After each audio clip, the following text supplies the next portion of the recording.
दोस्तों, बिजनेस में आपका स्वागत है। तो हम पढ़ रहे हैं दो दिन की करंट अफेयर्स। ये जयंत चौधरी है, इन्होंने क्या बीजेपी का दामन थाम लिया है। ठीक है, 400 का आंकड़ा पार करने के लिए हम तैयार है, जयंत चौधरी ने ऐसा कहा है। राष्ट्रीय लोकदल आरएलडी कल औपचारिक रूप से भाजपा के नेतृत्व वाले राष्ट्रीय जनतांत्रिक गठबंधन एनडीए में शामिल हो गया है। पूरे में यही है कि उन्होंने उसका वो कर लिया, आरएलडी ने बीजेपी के साथ गठबंधन कर लिया है। भारतीय फार्मा मानकों को मान्यता देने वाला पहला स्पेनिश भाषी देश बना निकारागुआ। निकारागुआ भारतीय फार्माकोपिया को मान्यता देने वाला विश्व का पहला स्पेनिश भाषी देश बन गया है।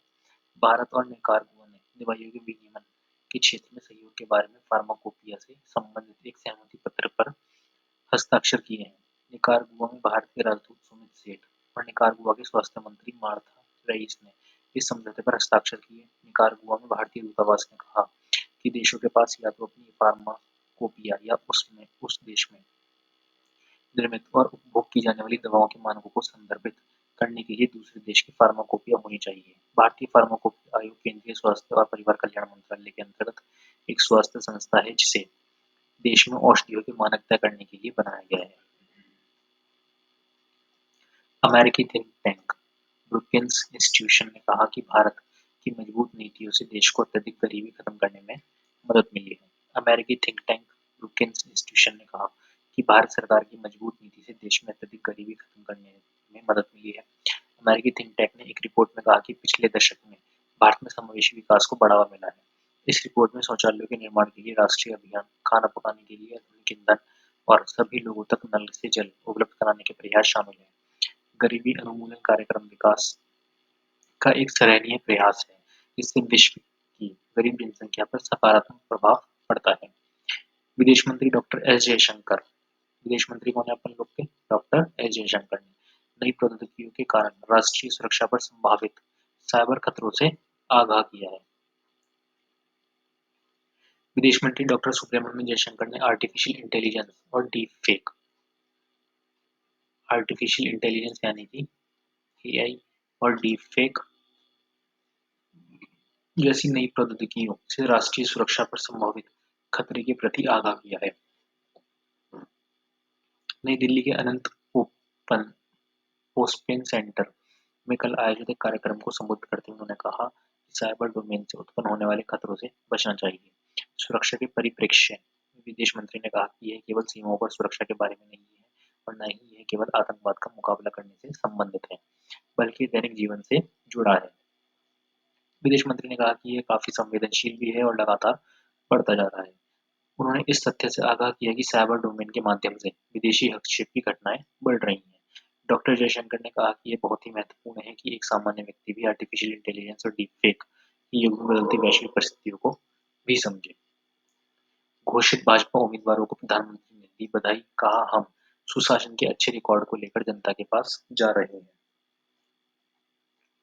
प्रधानमंत्री नरेंद्र मोदी ने कहा कि भारतीय जनता पार्टी ने लोकसभा की कुछ सीटों के लिए उम्मीदवारों की घोषणा की है और अगले कुछ दिनों में बाकी सीटों की भी घोषणा कर दी जाएगी। उन्होंने भाजपा उम्मीदवार के रूप में नामित किए गए लोगों को बधाई और शुभकामनाएं दी। सोशल मीडिया पोस्ट में प्रधानमंत्री ने कहा कि हम सुशासन के अच्छे रिकॉर्ड को लेकर जनता के पास जा रहे हैं और यह सुनिश्चित कर रहे हैं कि प्रगति का फायदा गरीब लोगों तक पहुंच सके। चीन से कराची जा रहे जहाज को भारतीय सुरक्षा एजेंसियों ने रोका। पाकिस्तान के परमाणु कार्यक्रम को बल देने से संबंधित खेप का संदेह है। चीन से कराची जाने वाले एक जहाज को भारतीय सुरक्षा एजेंसियों ने मुंबई के नाहवा शेवा बंदरगाह पर संदेह होने के कारण रोक दिया है। इसमें दोहरे उपयोग वाली खेप थी, जिसका इस्तेमाल पाकिस्तान के परमाणु और बैलिस्टिक मिसाइल कार्यक्रम के लिए किया जा सकता था। सीमा शुल्क अधिकारियों ने खुफिया जानकारी मिलने पर 23 जनवरी को कराची जाने वाले माल्टा के जहाज को रोका और निरीक्षण किया। डीआरडीओ की एक टीम ने इस खेप का निरीक्षण किया और बताया कि इसका इस्तेमाल पड़ोसी देश अपने परमाणु कार्यक्रम के लिए कर सकता है। प्रधानमंत्री ने देश भर में लगभग 1,500 करोड़ रुपए लागत की विभिन्न पेट्रोलियम और गैस परियोजनाओं का शुभारंभ किया है। प्रधानमंत्री नरेंद्र मोदी ने बिहार के बेगूसराय में देश भर में पेट्रोलियम, गैस, उर्वरक, कनेक्टिविटी और बुनियादी ढांचे से संबंधित 1,60,000 करोड़ रुपए की लागत की विभिन्न परियोजनाओं का उद्घाटन और शिलान्यास किया है। इनमें से 27,000 करोड़ रुपए की परियोजना बिहार से संबंधित है। श्री मोदी ने बेगूसराय के अल्लाह हवाई अड्डा मैदान में एक जनसभा में कहा कि इस निवेश से रोजगार के अवसर सृजित होंगे। उन्होंने कहा कि सरकार की योजना तुष्टीकरण के लिए नहीं बल्कि वास्तविक सामाजिक न्याय के लिए है। राष्ट्रीय जनता दल और कांग्रेस अपने परिवार आधारित राजनीति को सही ठहराने के लिए सामाजिक न्याय के बारे में बात कर रहे हैं। प्रधानमंत्री ने भारत रत्न जननायक कर्पूरी ठाकुर का उल्लेख करते हुए कहा कि उन्होंने कभी भी परिवार आधारित राजनीति को प्रोत्साहन नहीं दिया। भारत के वरिष्ठ नेता ने कहा कि बिहार में युवा परिवार आधारित राजनीति के कलंक का सामना कर रहे हैं। श्री मोदी ने कहा कि पिछले 10 वर्षों में उनकी सरकार ने गरीबों, महिलाओं और वंचित लोगों को सशक्त किया है। इससे पहले श्री मोदी ने औरंगाबाद के रतनुआ में भी एक जनसभा में कहा कि भारतीय जनता पार्टी का ब्रांड विकास है। इन परियोजनाओं में बिहार के आधुनिक विकास की झलक है। थोक दवाओं और चिकित्सा उपकरणों के उत्पादन से जुड़ी प्रोत्साहन योजनाएं पीएलआई कौन सी पीएलआई स्कीम के तहत ग्रीनफील्ड परियोजनाओं का उद्घाटन। केंद्रीय रसायन और उर्वरक मंत्री डॉक्टर मनसुख मांडविया ने आज डॉक्टर मनसुख मांडविया कौन है? केंद्रीय रसायन और उर्वरक मंत्री हैं। नई दिल्ली में एक समारोह में थोक दवाओं और चिकित्सा उपकरणों के उत्पादन से जुड़ी प्रोत्साहन योजना पीएलआई के तहत ग्रीनफील्ड परियोजना का उद्घाटन किया। इसके तहत कुल 51 संयंत्रों का उद्घाटन किया गया, जिनमें से 22 थोक दवाओं के लिए है और 39 विभिन्न प्रकार के चिकित्सा उपकरणों के नाम निर्माण से संबंधित है। इस अवसर पर डॉक्टर मांडविया ने कहा कि पहले ऐसी दवाओं और चिकित्सा उपकरणों को आयात किया जा रहा था, लेकिन अब इन परियोजनाओं की शुरुआत के साथ देश उन्हें निर्यात करने में सक्षम होगा। उन्होंने कहा कि इससे इस क्षेत्र में देश को आत्मनिर्भर बनाने के लक्ष्य को हासिल करने में मदद मिलेगी। डॉक्टर मांडविया ने कहा कि थोक दवा और चिकित्सा उपकरण महत्वपूर्ण आवश्यकताएं हैं, जिनका देश को आत्मनिर्भर बनाने के लिए देश में ही निर्माण किया जाना चाहिए। सरकार की योजनाएं तुष्टीकरण के लिए नहीं बल्कि वास्तविक सामाजिक न्याय के लिए, प्रधानमंत्री ने ऐसा कहा है। प्रधानमंत्री नरेंद्र मोदी ने कहा कि सरकार की योजनाएं तुष्टीकरण के लिए नहीं बल्कि वास्तविक सामाजिक न्याय के लिए हैं। श्री मोदी ने बिहार में बेगूसराय के अल्लाह हवाई अड्डा मैदान में एक जनसभा को संबोधित करते हुए कहा कि राष्ट्रीय जनता दल और कांग्रेस अपनी परिवार आधारित राजनीति को सही ठहराने के लिए सामाजिक न्याय के बारे में बात कर रहे हैं। उन्होंने आरोप लगाया कि विपक्षी पार्टियां सामाजिक न्याय के नाम पर दलितों और पिछड़े वर्ग का इस्तेमाल कर रही हैं। सरकार ने ऐतिहासिक प्रेस और पत्रिका पंजीकरण अधिनियम 2023 और इसके नियमों का अधिसूचित किया है। सरकार ने ऐतिहासिक प्रेस और पत्रिका पंजीकरण अधिनियम 2023 और इसके नियमों को अधिसूचित किया है। इसके अंतर्गत देश में पत्रिकाओं का पंजीकरण ऑनलाइन कराना होगा। नई व्यवस्था लागू होने से मौजूदा मैनुअल और बोझिल प्रक्रियाओं से राहत मिलेगी। सूचना और प्रसारण मंत्रालय ने बताया कि अब पत्रिकाओं का पंजीकरण इस अधिनियम के प्रावधानों के अंतर्गत किया जाएगा। अल्पसंख्यक कार्य मंत्री स्मृति ईरानी ने वर्ष 2024 के लिए हज दिशा निर्देश जारी किए और हज सुविधा मोबाइल ऐप शुरू किया। अल्पसंख्यक कार्य मंत्री स्मृति ईरानी ने आज नई दिल्ली में हज दिशा निर्देश जारी किए और हज सुविधा मोबाइल ऐप की शुरुआत की। इस अवसर पर उन्होंने कहा कि राष्ट्रीय जनतांत्रिक गठबंधन एनडीए की सरकार के मंत्रालयों ने व्यवस्थित और सुविधाजनक हज यात्रा के लिए कई प्रयास किए हैं। उन्होंने कहा कि पिछले साल 4,000 से अधिक महिलाएं बिना महरम हज पर गईं और इस वर्ष बिना महरम हज के लिए 5,000 से अधिक महिलाओं ने आवेदन किया। श्रीमती ईरानी ने कहा कि केंद्र सरकार हज यात्रा के अनुभव को बेहतर बनाने के लिए हर संभव प्रयास कर रही है। उन्होंने कहा कि हज सुविधा मोबाइल ऐप से अधिकारियों से संपर्क बनाए रखने में सुविधा होगी और निकटतम स्वास्थ्य केंद्रों का भी पता लगाया जा सकेगा। केंद्रीय मंत्रिपरिषद की बैठक में विकसित भारत 2047 के दृष्टि पत्र और आगामी 5 वर्षों की कार्य योजना पर विस्तार से चर्चा। प्रधानमंत्री नरेंद्र मोदी ने आज नई दिल्ली में केंद्रीय मंत्रिपरिषद की बैठक की अध्यक्षता की। बैठक में भारत को वर्ष 2047 तक विकसित बनाने संबंधी दृष्टि पत्र तथा अगले 5 वर्ष की कार्य योजना पर विस्तार से चर्चा की गई। सूत्रों के अनुसार बैठक में इस बात पर चर्चा की गई कि मई में नई सरकार के गठन के तुरंत बाद के 100 दिन की कार्य योजना शुरुआत किया जाएगा। क्रिया हो। विकसित भारत का खाका 2 वर्ष से भी अधिक की तैयारी का परिणाम है। इसके लिए सभी मंत्रालयों, राज्य सरकारों, शिक्षा संस्थानों, औद्योगिक निकायों, प्रबुद्ध समाज और वैज्ञानिक संगठनों के साथ व्यापक परामर्श किया गया है और युवाओं से भी सुझाव लिया गया है। इसके अलावा 2,700 से अधिक बैठकों, कार्यशालाओं और संगोष्ठियों का आयोजन किया गया। सरकार को 20 लाख से अधिक युवाओं के सुझाव प्राप्त हुए हैं। MH-60R सी हॉक हेलीकॉप्टर को नौसेना के बेड़े में शामिल किया जाएगा। ठीक है। इस महीने की 6 तारीख को कोची स्थित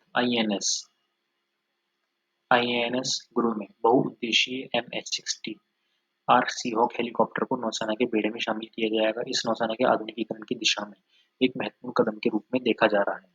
रक्षा मंत्रालय के अनुसार सी हॉक हेलीकॉप्टर को बेड़े में शामिल करने से भारतीय नौसेना की ताकत काफी बढ़ जाएगी। ये हेलीकॉप्टर पनडुब्बी और जमीन से संचालित युद्ध कौशल से निपटने, तलाश और बचाव, चिकित्सीय आपात स्थिति में सहायता देने तथा जलयानों को ढो सकने में सक्षम है। भारतीय परिस्थितियों के कई अनुरूप कड़े परीक्षण के बाद इन हेलीकॉप्टरों को नौसेना में शामिल करने का निर्णय लिया गया है। ये हेलीकॉप्टर अत्याधुनिक हथियारों, सेंसरों और अन्य सुविधाओं से युक्त हैं। प्रधानमंत्री कल से शुरू हो रही 5 राज्यों की यात्रा के दौरान 1,06,000 करोड़ रुपए से अधिक की विकास परियोजना को शुभारंभ करेंगे। प्रधानमंत्री नरेंद्र मोदी कल से शुरू हो रहे 5 राज्यों के दौरे में 1,06,000 करोड़ रुपए से अधिक की विकास परियोजनाओं का शुभारंभ करेंगे। वे तेलंगाना, तमिलनाडु, ओडिशा, पश्चिम बंगाल और बिहार के 3 दिनों के दौरे पर रहेंगे। प्रधानमंत्री कल सुबह लगभग 10:30 बजे तेलंगाना के आदिलाबाद में 56,000 करोड़ रुपए से अधिक की कई विकास परियोजनाओं का उद्घाटन, लोकार्पण और शिलान्यास करेंगे। इन परियोजनाओं मुख्य परियोजनाएं बिजली क्षेत्र से संबंधित हैं। श्री मोदी कल ही तमिलनाडु में कलपक्कम में भवानी का भी दौरा करेंगे। नई दिल्ली में 4 दिवसीय लाइट हाउस फोटो प्रदर्शनी का उद्घाटन करेंगे। केंद्रीय मंत्री सर्बानंद सोनोवाल ने ये कहा है। केंद्रीय पत्र, पोत परिवहन और जलमार्ग मंत्री सर्बानंद सोनोवाल आज शाम नई दिल्ली के दीप पोत महानिदेशालय द्वारा आयोजित 4 दिवसीय लाइट हाउस फोटो प्रदर्शनी का उद्घाटन करेंगे। इस प्रदर्शनी का उद्देश्य लाइट हाउस टूरिज्म को बढ़ावा देना है। मंत्रालय ने कहा कि वह देश के सभी लाइट हाउस को पर्यटन स्थलों में बदलने के लिए प्रतिबद्ध है और ऐतिहासिक लाइट हाउस को पर्याप्त सुविधाओं के साथ पुनर्निर्मित किया जा रहा है। श्री मोदी ने 28 फरवरी को पूरे देश के 75 लाइट हाउस में पर्यटन सुविधाओं का उद्घाटन किया है। Popular front of India PFI मामले में फरार आरोपी अब्दुल सलीम गिरफ्तार हो गया। राष्ट्रीय अन्वेषण अभिकरण ने भारत विरोधी साजिश से जुड़े Nizamabad popular front of India PFI मामले में फरार आरोपी तेलंगाना उत्तर के राज्य सचिव अब्दुल सलीम को गिरफ्तार किया है। वह इस मामले में गिरफ्तार 15वां आरोपी है। उसे आंध्र प्रदेश के कडप्पा जिले के मयुदुक्कुड़ से पकड़ा गया। जांच से पता चला कि अब्दुल सलीम प्रभावशाली मुस्लिम युवाओं को कट्टरपंथी बनाने और पीएफआई में भर्ती करने में शामिल था। वह उन्हें संगठन के नापाक भारत विरोधी एजेंडे को आगे बढ़ाने के लिए हथियारों के प्रशिक्षण के लिए आतंकवादी प्रशिक्षण शिविरों में भी भेज रहा था। प्रधानमंत्री नरेंद्र मोदी ने आज बिहार के औरंगाबाद में 21,000 करोड़ रुपए से अधिक की कई विकास परियोजनाओं की आधारशिला रखी और कई राष्ट्र को समर्पित की। प्रधानमंत्री नरेंद्र मोदी ने आज बिहार के औरंगाबाद में 21,000 करोड़ रुपए से अधिक की कई विकास परियोजनाओं की आधारशिला रखी और कई राष्ट्र को समर्पित की। उन्होंने 18,000 करोड़ रुपए से अधिक की राष्ट्रीय राजमार्ग परियोजना का उद्घाटन किया और निर्माण की शुरुआत भी की। प्रधानमंत्री ने दक्षिण और उत्तर बिहार को जोड़ने के लिए गंगा नदी पर 6 लेन के एक पुल का शिलान्यास किया। यह पुल मौजूदा जेपी गंगा सेतु के समानांतर बनाया जाएगा। प्रधानमंत्री ने बिहार में 3 रेल परियोजनाओं को भी राष्ट्र को समर्पित किया है। इनमें पाटलिपुत्र पहलेजा लाइन का दोहरीकरण तथा बंधुआ और पैरमार के बीच 26 किलोमीटर लंबी नई रेल लाइन शामिल है। प्रधानमंत्री ने नमामि गंगे के अंतर्गत 2,190 करोड़ रुपए से अधिक की 12 परियोजनाओं का उद्घाटन किया। इनमें पटना, सोनपुर, नवगछिया और छपरा में मलजल संशोधन संयंत्र शामिल है। इससे गंगा नदी में स्वच्छता को बढ़ावा मिलेगा। अब आ जाते हैं अंतर्राष्ट्रीय समाचार पर। श्रीलंका की राजधानी कोलंबो में चल रहे अंतर्राष्ट्रीय गीता महोत्सव में श्रद्धालुओं ने आज सद्भावना यात्रा पैरा हेरा निकाली है। श्रीलंका की राजधानी कोलंबो में चल रहे अंतर्राष्ट्रीय गीता महोत्सव में श्रद्धालुओं ने आज सद्भावना यात्रा पैरा हेरा निकाली। इस यात्रा के दौरान लोगों ने रंग बिरंगे परिधान पहनकर नृत्य किया है। फ्रांस गर्भपात को संवैधानिक अधिकार का दर्जा देने वाले दुनिया का पहला देश बनने जा रहा है। फ्रांस गर्भपात को संवैधानिक अधिकार का दर्जा देने वाला दुनिया का पहला देश बनने जा रहा है। राष्ट्रपति एमेन्युएल मैक्रों ने इसके लिए कल संसद के दोनों सदनों को विशेष सत्र बुलाया है। यदि सांसद इस प्रस्ताव के पक्ष में मतदान करते हैं तो महिलाओं को गर्भपात की आजादी मिल जाएगी। श्री मैक्रों ने कहा कि उन्होंने महिलाओं को गर्भपात का संवैधानिक अधिकार देने का वादा किया था। शहबाज शरीफ पाकिस्तान के अगले प्रधानमंत्री होंगे। पाकिस्तान मुस्लिम लीग नवाज पार्टी के नेता शहबाज शरीफ पाकिस्तान के 24वें प्रधानमंत्री होंगे। नेशनल असेंबली में श्री शहबाज शरीफ को 201 वोट मिले, जबकि इमरान खान की पाकिस्तान तहरीक-ए-इंसाफ पार्टी के उम्मीदवार उमर अयूब खान महज 92 वोट जुटा सके। यह मतदान भारी हंगामे के बीच हुआ।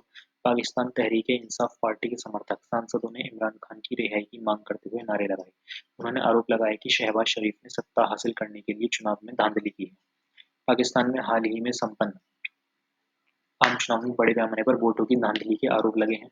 पाकिस्तान तहरीक-ए-इंसाफ पार्टी का आरोप है कि उसके उम्मीदवारों को सबसे अधिक वोट मिलने के बावजूद पाकिस्तान मुस्लिम लीग नवाज और पाकिस्तान पीपल्स पार्टी कई उम्मीदवारों को विजेता घोषित किया गया।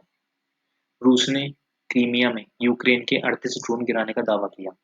रूस ने क्रीमिया में यूक्रेन के 38 ड्रोन गिराने का दावा किया है। रूसी अधिकारियों का कहना है कि क्रीमिया को रूस से जोड़ने वाले केर्च पुल को अस्थायी रूप से बंद कर दिया गया है। अभी तक किसी तरह के जान-माल के नुकसान की कोई खबर नहीं है। ये हमला ऐसे समय में किया गया है जब यूक्रेन सहयोगी देशों से हथियारों की आपूर्ति बढ़ाने का आग्रह कर रहा है। गाजा में संघर्ष विराम पर बातचीत के लिए हमास का एक प्रतिनिधिमंडल आज मिस्र की राजधानी कैहिरा पहुंचा। गाजा में संघर्ष विराम पर बातचीत के लिए हमास का एक प्रतिनिधिमंडल आज मिस्र की राजधानी कैहिरा पहुंचा। बातचीत में हमास और इसराइल के प्रतिनिधि भी शामिल होंगे। हमास के एक वरिष्ठ अधिकारी ने बताया कि अगर इसराइल उनकी मांगें मान ले तो गाजा में 48 घंटे के भीतर युद्ध विराम हो सकता है। हमास की मांग है कि भोजन, दवा और ईंधन ला रहे कम से कम 500 ट्रकों को प्रवेश करने दिया जाए। अमेरिकी राष्ट्रपति जो बाइडेन ने कहा कि इस सिलसिले में सोमवार तक समझौता हो सकता है। समझौते का उद्देश्य एक सप्ताह में शुरू हो रहे रमजान के महीने में युद्ध को रोकना है।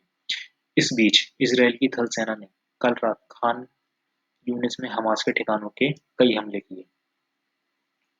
पाकिस्तान की नेशनल असेंबली में नए प्रधानमंत्री का चुनाव जारी। शहबाज शरीफ से होगा उमर अयूब का मुकाबला।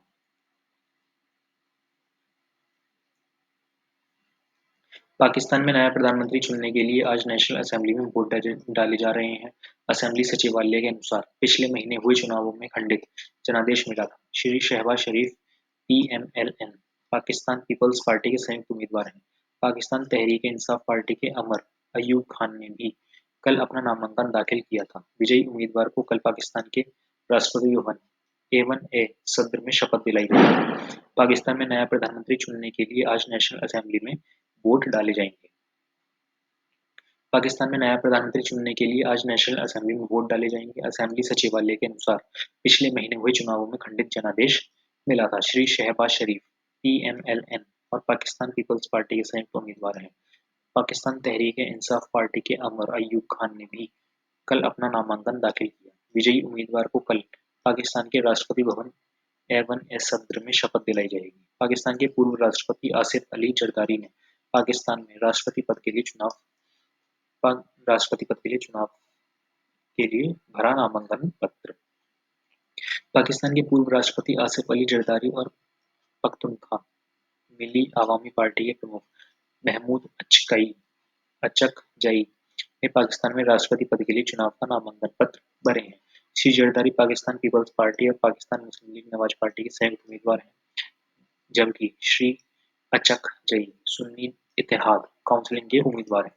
राष्ट्रपति का चुनाव 9 मार्च को होगा। पाकिस्तान नागरिक असगर अली मुबारक, अब्दुल मुर्शद वाहिद अहमद कमाल ने निर्दलीय उम्मीदवार के रूप में राष्ट्रपति पद के लिए पर्चे भरे हैं। बांग्लादेश पुलिस ने ढाका मंडल के नारायणगंज जिले में प्रतिबंधित आतंकवादी संगठन अंसार अल इस्लाम के 3 सदस्यों को गिरफ्तार कर लिया है। बांग्लादेश पुलिस की आतंकवाद रोधी इकाई ने ढाका मंडल के नारायणगंज जिले के अलग-अलग क्षेत्रों से प्रतिबंधित आतंकवादी संगठन और अंसार अल इस्लाम के 3 सदस्यों को गिरफ्तार किया है। गिरफ्तार किए गए आतंकवादियों की पहचान बीएम बहाउद्दीन अहमद उर्फ चमक, मोहम्मद अली अकबर उर्फ जॉनी तथा मोहम्मद अशरफ अली के रूप में हुई है। श्रीलंका में पहली बार अंतर्राष्ट्रीय गीता महोत्सव मनाया जा रहा है। श्रीलंका में पहली बार कहाँ पे? श्रीलंका में पहली बार अंतर्राष्ट्रीय गीता महोत्सव मनाया जा रहा है। कोलंबो के नीलम पोकुना थिएटर के इस महोत्सव को संबोधित करते हुए श्रीलंका में भारत के उच्चायुक्त संतोष झा ने कहा कि भागवत गीता वैचारिक स्वतंत्रता और सहिष्णुता का समर्थन करती है और प्रत्येक व्यक्ति को अपने दृष्टिकोण रखने के लिए प्रेरित करती है। इस महोत्सव में कल शोभा यात्रा का आयोजन किया जाएगा। इसके बाद 4 मार्च को श्रीमद् भागवत गीता की एक प्रति श्रीलंका की संसद को भेंट कर दी जाएगी। भारत ने भारत में पुनर्वितरण पर सरकार की मजबूत नीतियों के कारण अत्यधिक गरीबी का उन्मूलन करने में मदद मिली। अमेरिकी थिंक टैंक ब्रुकिंस इंस्टीट्यूशन अमेरिका के थिंक टैंक इंस्टीट्यूशन ने कहा है कि भारत में पुनर्वितरण पर सरकार की मजबूत नीतियों के कारण अत्यधिक गरीबी का उन्मूलन करने में मदद मिली है। संस्थान ने एक रिपोर्ट में कहा कि इन नीतियों से पिछले दशक में भारत में मजबूत समग्र विकास भी हुआ है। राज्य समाचार। जम्मू कश्मीर के उपराज्यपाल मनोज सिन्हा ने आज पुंछ और राजौरी में रोटरी क्लब द्वारा आयोजित मेगा स्वास्थ्य शिविर में समापन समारोह को वर्चुअली संबोधित किया है। केंद्र शासित प्रदेश जम्मू कश्मीर के उपराज्यपाल मनोज सिन्हा ने आज पुंछ और राजौरी में रोटरी क्लब द्वारा आयोजित मेगा स्वास्थ्य शिविर के समापन समारोह को वर्चुअली संबोधित किया। हमारे संवाददाता ने बताया कि उपराज्यपाल ने सर्जिकल उपचार और सीमावर्ती जिलों में सप्ताह भर के स्वास्थ्य शिविर के दौरान 600 से अधिक सर्जरी करने के लिए देश के विभिन्न हिस्सों के विशेषज्ञों, डॉक्टरों के महत्वपूर्ण योगदान की सराहना की। दिल्ली भाजपा अध्यक्ष वीरेंद्र सचदेव देवा और नेता प्रतिपक्ष रामवीर सिंह विदुड़ी की उपस्थिति में आज मुस्लिम समाज के कई गणमान्य लोगों ने भाजपा की सदस्यता ग्रहण की। दिल्ली भाजपा अध्यक्ष वीरेंद्र सचदेवा और नेता प्रतिपक्ष रामवीर सिंह ने विदुड़ी की उपस्थिति में आज मुस्लिम लीग समाज के कई गणमान्य लोगों ने भाजपा की सदस्यता ग्रहण की। इस अवसर पर वीरेंद्र सचदेवा ने कहा कि जब प्रधानमंत्री नरेंद्र मोदी ने अपना पद ग्रहण किया था, तब उनका कहना था कि वो समाज के हर वर्ग को साथ लेकर चलेंगे। जम्मू कश्मीर के उपराज्यपाल मनोज सिन्हा आज जम्मू में अखिल भारतीय युवा कश्मीरी समाज के हैरत मिलन समारोह में शामिल हुए। जम्मू कश्मीर के उपराज्यपाल मनोज सिन्हा आज जम्मू में अखिल भारतीय युवा कश्मीरी समाज के हैरत मिलन समारोह में शामिल हुए। हमारे संवाददाता ने खबर दी है कि उपराज्यपाल ने लोगों को इस अवसर पर शुभकामनाएं दी। उन्होंने अखिल भारतीय युवा कश्मीरी समाज की पिछले 2 दशक के दौरान जनकल्याण और समुदाय की भविष्य की पीढ़ी को उनकी जड़ों से जोड़ने का काम करने के लिए सराहना की। मुख्य निर्वाचन आयुक्त राजीव कुमार ने कहा कि उत्तर प्रदेश सहित समूचे देश में निष्पक्ष और पारदर्शी चुनाव सुनिश्चित किए जाएंगे। मुख्य निर्वाचन आयुक्त राजीव कुमार ने कहा कि उत्तर प्रदेश सहित समूचे देश में निष्पक्ष और पारदर्शी चुनाव सुनिश्चित किए जाएंगे। इसके लिए सभी तैयारियां पूरी कर ली गई हैं। उत्तर प्रदेश में मतदान प्रतिशत बढ़ाने के लिए चुनाव अधिकारियों को सख्त निर्देश दिए गए हैं। उन्होंने कहा कि जल्द ही चुनाव कार्यक्रम की घोषणा की जाएगी। मुख्य चुनाव आयुक्त अपने 3 दिवसीय दौरे के आखिरी दिन उत्तर प्रदेश में चुनावी तैयारियों की समीक्षा के बाद मीडिया को संबोधित कर रहे थे। रक्षा मंत्रालय ने हैदराबाद में रक्षा भूमि पर एलिवेटेड कॉरिडोर के निर्माण की मंजूरी दी है। रक्षा मंत्रालय ने हैदराबाद में रक्षा भूमि एलिवेटेड कॉरिडोर के निर्माण की मंजूरी दी है। इनके निर्माण से हैदराबाद नागपुर राष्ट्रीय राजमार्ग और हैदराबाद करीमनगर राजीव राजमार्ग पर यातायात में सुगमता होगी और क्षेत्रीय परिवहन के बुनियादी ढांचे को मजबूती मिलेगी। पिछले 8 वर्षों से इनकी मंजूरी लंबित थी। मुख्यमंत्री ने प्रधानमंत्री नरेंद्र मोदी, रक्षा मंत्री राजनाथ सिंह और रक्षा मंत्रालय के अधिकारियों को इसके लिए धन्यवाद दिया। हमारे संवाददाता ने बताया कि राज्य सरकार ने दोनों कॉरिडोर के निर्माण के लिए कुल 139 एकड़ रक्षा भूमि की मांग की थी। तेलंगाना में फिर बहाल होगी प्रधानमंत्री फसल बीमा योजना। तेलंगाना सरकार में प्राकृतिक आपदा से हुए नुकसान को बचाने और किसानों के हित में प्रधानमंत्री फसल बीमा योजना कार्यक्रम फिर शामिल होगी। मुख्यमंत्री ए रामत रेड्डी ने विज्ञप्ति में कहा कि 2020 में बीआरएस सरकार के इस कार्यक्रम से अलग होने के बाद राज्य में कोई फसल बीमा योजना नहीं चल रही है। सर्वाधिक 5 करोड़ आयुष्मान कार्ड जारी करने वाला देश पहला राज्य बना है उत्तर प्रदेश। 5 करोड़ आयुष्मान कार्ड जारी करने वाला देश का पहला राज्य कौन सा बना है? उत्तर प्रदेश। उत्तर प्रदेश आयुष्मान भारत प्रधानमंत्री जन आरोग्य योजना के तहत 5 करोड़ आयुष्मान कार्ड जारी करने वाला देश का पहला राज्य बन गया है। प्रदेश सरकार की विज्ञप्ति के अनुसार राज्य में 5 करोड़ 17,920 आयुष्मान कार्ड जारी किए गए हैं। इनसे 7 करोड़ 43,82,304 लोगों को लाभ मिला है। इस योजना के पैनल में राज्य के कुल 3,716 अस्पताल शामिल हैं। आयुष्मान भारत योजना के तहत कुल 34,81,252 स्वास्थ्य दावे दाखिल किए गए हैं। इनमें से 32,75,737 दावे निपटा दिए गए हैं।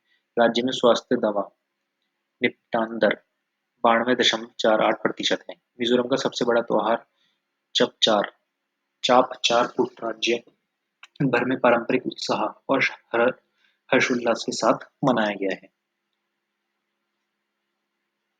कुछ इस तरीके से मनाया जाता है, ड्रेस वगैरह ऐसे पहनते हैं। मिजोरम का सबसे बड़ा त्योहार चाप कौन सा है?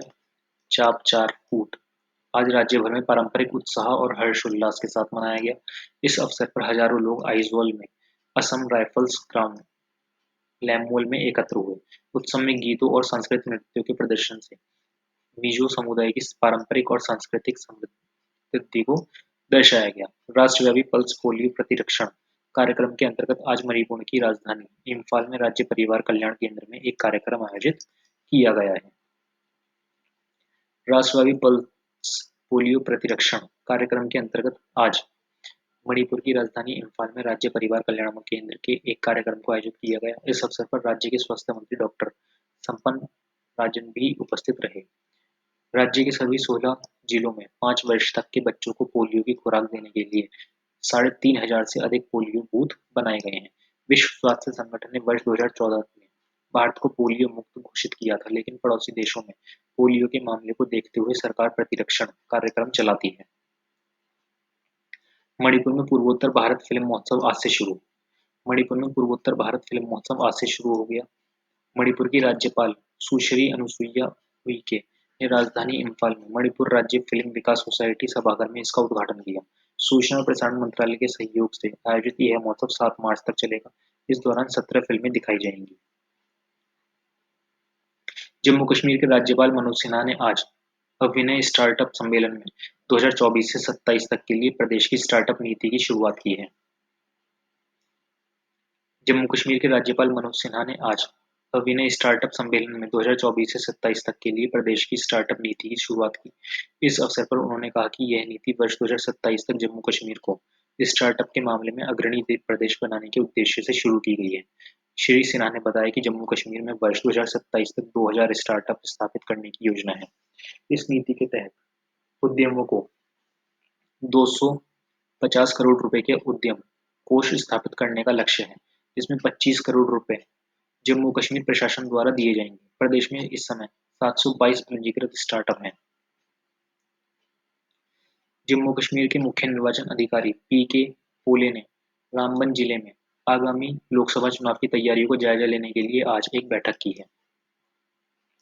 जम्मू कश्मीर के मुख्य निर्वाचन अधिकारी पीके पोले ने रामबन जिले में आगामी लोकसभा चुनाव की तैयारियों का जायजा लेने के लिए आज एक बैठक की। बैठक में जिला चुनाव प्रबंधन योजना की व्यापक समीक्षा की गई। मुख्य निर्वाचन अधिकारी ने चुनाव अधिकारियों और सुरक्षा कर्मियों के लिए मतदान के दिन साफ शौचालय, पेयजल, प्राथमिक उपचार और बिजली की अनावृत उपलब्धता सुनिश्चित करने के निर्देश दिए। दिल्ली के उपराज्यपाल विनय कुमार सक्सेना ने दिल्ली विकास प्राधिकरण के मेहरौली पुरातत्व पार्क और संजय वन का दौरा किया है। दिल्ली के उपराज्यपाल विनय कुमार सक्सेना ने आज दिल्ली विकास प्राधिकरण के महरौली पुरातत्व पार्क और संजय वन का दौरा किया। हाल ही में भारतीय पुरातत्व सर्वेक्षण ने इन जगहों को दिल्ली विकास प्राधिकरण को जीर्णोद्धार के लिए सौंपा है। श्री सक्सेना ने सोशल मीडिया पोस्ट में कहा कि दिल्ली विकास प्राधिकरण ने शीर्ण हो चुके इन ऐतिहासिक जगहों के भारतीय पुरातत्व सर्वेक्षण की देखरेख में तत्काल संरक्षण और जीर्णोद्धार के निर्देश दिए हैं। उन्होंने बताया कि दिल्ली विकास प्राधिकरण को मेहरौली पार्क में बलबन के मकबरे, जमाल कमाली, राजाओं की बवाली और संजय वन में लालकोट बावली और किला राय पिथौरा के जीर्णोद्धार के निर्देश दिए गए हैं। राजू की बावली और किला राय पिथौरा में खोजे गए दो कुओं के भी जीर्णोद्धार के निर्देश दिए गए हैं। श्री सक्सेना ने कहा कि जीर्णोद्धार का यह काम मानसून से पहले पूरा करने का लक्ष्य रखा गया है। उन्होंने विश्वास व्यक्त किया कि घने जंगलों के बीच विरासत स्मारक कार्यों के पूरा होने से राजधानी के लिए नई संपत्ति बन जाएगी। जम्मू क्षेत्र लोकसभा चुनाव के लिए उधमपुर से डॉक्टर जितेंद्र सिंह और जम्मू से जुगल किशोर शर्मा के नामों की घोषणा। भारतीय जनता पार्टी ने जम्मू क्षेत्र से लोकसभा चुनाव के लिए उधमपुर से डॉक्टर जितेंद्र सिंह और जम्मू से जुगल किशोर शर्मा के नामों की घोषणा की है। डॉक्टर जितेंद्र सिंह प्रधानमंत्री कार्यालय में केंद्रीय मंत्री हैं और जुगल किशोर शर्मा मौजूदा सांसद हैं। आज नारी शक्ति हमारी विकासात्मक यात्रा में सबसे आगे है और राष्ट्र निर्माण में अग्रणी भूमिका निभा रही है। जम्मू कश्मीर के उपराज्यपाल मनोज सिन्हा ने ये कहा है। केंद्र शासित प्रदेश जम्मू कश्मीर के उपराज्यपाल मनोज सिन्हा ने आज जम्मू कश्मीर के कन्वेंशन सेंटर में राष्ट्रीय महिला आयोग के द्वारा सेलिब्रेटिंग इंस्पिरेशनल वुमेन विषय पर आयोजित कार्यक्रम तू बोल को संबोधित किया। हमारे संवाददाता ने बताया कि उपराज्यपाल 8 मार्च को अंतर्राष्ट्रीय महिला दिवस से पहले अपनी प्रेरणादायक यात्रा को साझा करने के लिए सफल महिलाओं को एक साथ लाने के राष्ट्रीय महिला आयोग के प्रयास की सराहना की। उपराज्यपाल ने कहा कि आज नारी शक्ति हमारी विकासात्मक यात्रा में सबसे आगे है और राष्ट्र निर्माण में अग्रणी भूमिका निभा रही है और केंद्र शासित प्रदेश प्रशासन लैंगिक समानता के लिए दृढ़ संकल्प के साथ महिलाओं के नेतृत्व वाले विकास पर ध्यान केंद्रित कर रहा है। इस अवसर पर उपराज्यपाल ने विभिन्न क्षेत्रों में महिलाओं की उल्लेखनीय उपलब्धियों और अमूल्य योगदान की सराहना की है। अब आ जाते हैं हम व्यापार समाचार पर यानी कि business news. Financial intelligence unit India ने पेटीएम पेमेंट बैंक लिमिटेड पर 5.49 करोड़ रुपए का जुर्माना लगाया है। फाइनेंशियल इंटेलिजेंस यूनिट इंडिया ने पेटीएम पेमेंट्स बैंक लिमिटेड पर 5 करोड़ 39 लाख रुपए का जुर्माना लगाया है। धन शोधन निवारण अधिनियम के प्रावधानों के उल्लंघन पर यह कार्रवाई की गई है। वित्त मंत्रालय ने एक बयान में कहा कि कानून प्रवर्तन एजेंसियों द्वारा कुछ कंपनियों और उनके बिजनेस नेटवर्क के ऑनलाइन जुआ सहित अवैध गतिविधियों में संलिप्त होने की जानकारी मिलने के बाद पेटीएम पेमेंट्स बैंक की जांच शुरू की गई। इन अवैध गतिविधियों से जुटाए गए फंड को कुछ संस्थाओं ने पेटीएम पेमेंट्स बैंक के जरिए भेजा था, जिसमें जिसने धनशोधन निवारण अधिनियम का उल्लंघन किया। बैंक की ओर से दिए गए लिखित जवाब के बाद यह कार्रवाई की गई है। केंद्र और राज्य के वस्तु सेवा कर जीएसटी अधिकारियों को राष्ट्रीय सम्मेलन का उद्घाटन कल। वित्त मंत्री निर्मला सीतारमण कल नई दिल्ली में केंद्रीय और राज्यों के वस्तु और सेवा कर जीएसटी अधिकारियों के राष्ट्रीय सम्मेलन का उद्घाटन करेंगे। एक दिन के इस सम्मेलन का आयोजन राजस्व विभाग कर रहा है। सम्मेलन में वस्तु और सेवा कर की चोरी रोकने, फर्जी बिल से निपटने और बेहतर कार्य प्रणाली को साझा करने पर व्यापक विचार विमर्श होगा। इस सम्मेलन से केंद्र और राज्य जीएसटी प्रवर्तन अधिकारियों के लिए एक दूसरे के अनुभवों से सीखने तथा वस्तु और सेवा कर प्रशासन को सामूहिक रूप से मजबूत करने के मंच को उपलब्ध होगा। और इसी के साथ हो जाते हैं करंट अफेयर्स समाप्त।